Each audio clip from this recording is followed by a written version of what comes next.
Assalamualaikum warahmatullahi wabarakatuh. Halo semuanya, kami dari kelompok J akan memaparkan hasil diskusi kami yang berjudul Studi Taksonomi pada Hewan Aegisa Diversi Familia untuk memenuhi tugas mata kuliah Sistematika Hewan 1.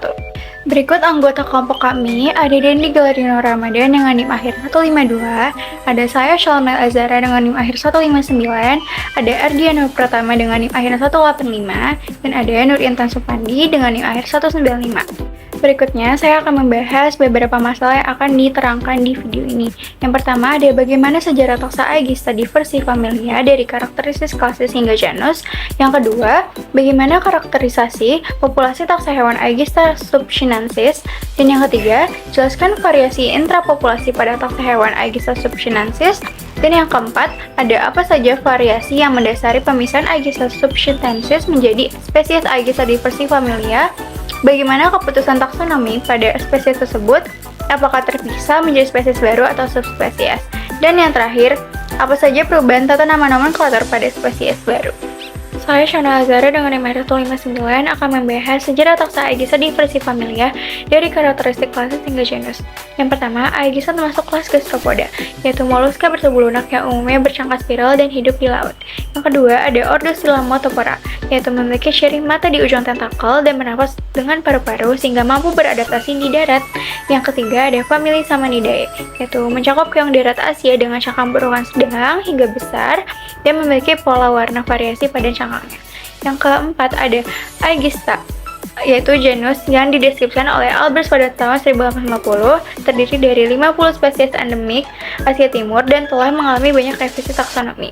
Nah, revisi terpenting itu dilakukan oleh Huang et al. Pada tahun 2014 yang memisahkan Aegista diversi familia dari Aegista subchinensis berdasarkan data morfologi, terus anatomi reproduksi dan genetik. Perkenalkan, nama saya Dendi Galarino Ramadan dengan NIM akhir 152. Di sini saya akan menjelaskan bagaimana karakteristik populasi taksa hewan Aegista subchinensis. Keong darat spesies Aegista subchinensis banyak ditemukan di wilayah barat hingga tengah Taiwan dan menunjukkan variasi morfologi di seluruh wilayah. Spesies ini diklasifikasi sebagai Aegista diversi familia karena perbedaan bentuk dan struktur anatomi yang cukup jelas dari populasi yang tinggal di bagian wilayah timur Taiwan. Spesies ini memiliki cangkang berukuran sedang, akar pipi berwarna coklat muda hingga kemerahan, dengan umbikulus yang lebar dan terbuka.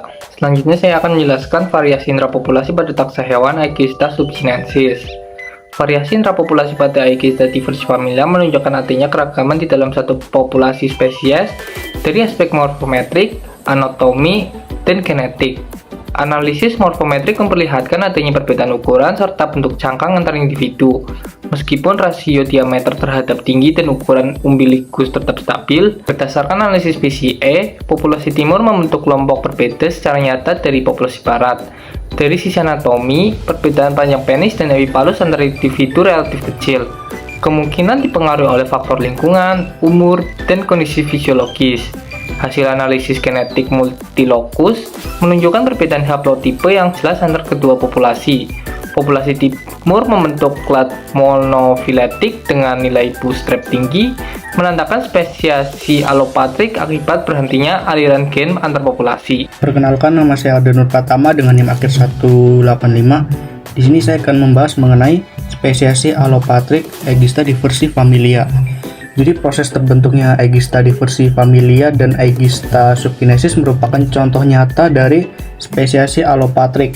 Dalam kasus ini, Sungai Lanyang di Taiwan itu berperan penting sebagai barir atau pembatas antara spesies yang ada di barat dan di timur. Jadi karena hal itu, peneliti kemudian memisahkan mereka dan menetapkan Aegista diversi familia sebagai spesies yang baru berdasarkan 3 bukti.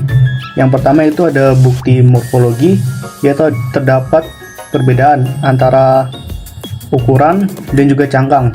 Yang kedua ada perbedaan molekuler, yaitu perbedaan antara DNA, mitokondria, dan nukleus. Perbedaan ini cukup signifikan. Yang ketiga ada isolasi habitat yang permanen. Kemudian pembahasan yang berikutnya adalah penamaan dan nomenklatur Aegista diversi familia.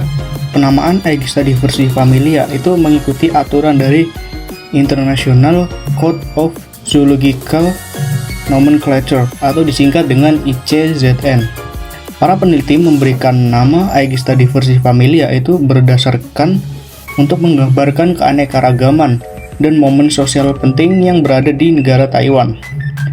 Karena penamaan ini, jadi wilayah Taiwan itu dibagi dua antara barat dan timur. Di wilayah barat itu diduduki oleh Aegista subchinensis dan wilayah timur itu diduduki oleh Aegista diversifamilia. Selanjutnya, yang terakhir adalah kesimpulan. Sebelumnya, perkenalkan nama saya Nurinta Sopandi dengan NIM akhir 195. Jadi, kesimpulannya itu adalah Aegista diversifamilia ini merupakan spesies gastropoda darat dari famili Calmaenida dan ordo Stylomatophora, yang awalnya termasuk dalam populasi Aegista subchinensis di Taiwan. Populasi di bagian timur Taiwan menunjukkan perbedaan morfologi, anatomi reproduksi, dan divergensi genetik yang signifikan sehingga diduga mengalami isolasi geografis akibat hambatan alami seperti Sungai Lanyang. Analisis morfometri, anatomi, dan molekuler mengonfirmasi bahwa populasi ini membentuk klat monofiletik dan layak dianggap sebagai spesies tersendiri. Berdasarkan bukti tersebut, Huang et al. 2014 itu juga menetapkan populasi ini sebagai spesies baru bernama Aegista diversifamilia yang penamaannya sah secara zoologis menurut ICZN. Penemuan ini menegaskan pentingnya pendekatan taksonomi integratif dalam memahami keanekaragaman dan evolusi gastropoda endemik di Taiwan.